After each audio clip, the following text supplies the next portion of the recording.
Alright, let's dive into something that's been brewing in the world of football, and trust me, it's a lot more than just a game of politics.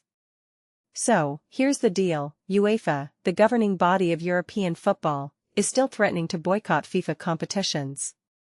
And no, this isn't just another spat between football bureaucrats. This is about power, money, and the soul of the sport itself.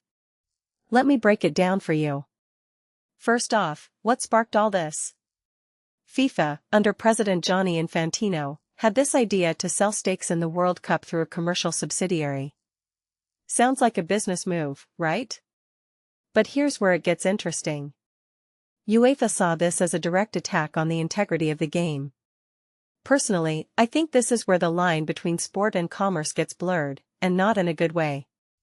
Football isn't just a product, it's a culture, a passion, and for many, a way of life. Selling off parts of the World Cup? That feels like selling out. What makes this really interesting is UEFA's stance. They didn't just voice their disapproval, they threatened to boycott FIFA competitions altogether. And even after FIFA apologized and backed down, UEFA held firm. In my opinion, this isn't just about one bad decision, it's about a loss of trust. UEFA's statement was crystal clear: they've lost confidence in Infantino's leadership. And when you lose trust in the person at the top, everything else starts to unravel. Now, let's talk about Infantino's response.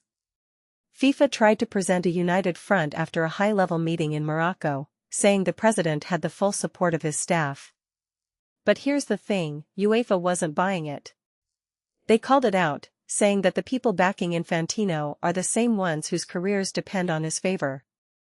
If you take a step back and think about it, this is classic organizational politics. It's not about what's right for the sport, it's about self-preservation. And that, my friends, is a red flag. What many people don't realize is that this conflict is part of a bigger trend in sports governance. We've seen it in other organizations too: power struggles, questionable decisions, and a growing disconnect between the leaders and the fans. Football, at its core, is a global phenomenon that unites people across borders. But when decisions are made that prioritize profit over passion, it alienates the very people who make the sport what it is. From my perspective, this raises a deeper question: who is football really for? Is it for the fans, the players, or the executives in suits? UEFA's defiance here is a statement in itself. They're saying, we won't stand for this. And honestly, I think that's a stance worth respecting. It's not just about boycotting competitions, it's about standing up for the values of the sport.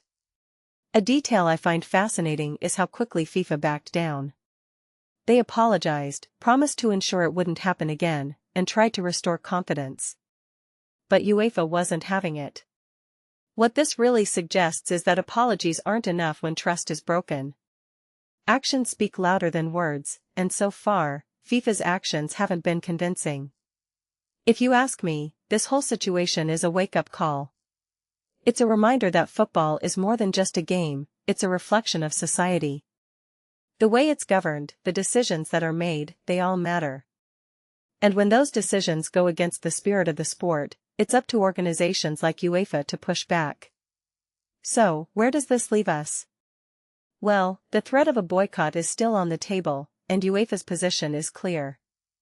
They're not backing down, and neither should they. Personally, I think this is a moment for football fans to pay attention. It's not just about who wins on the pitch, it's about who's winning off it. And right now, the battle for the soul of football is far from over. What do you think? Is UEFA right to stand their ground, or is this just another power play? Let me know in the comments. And remember, football isn't just a game, it's a conversation.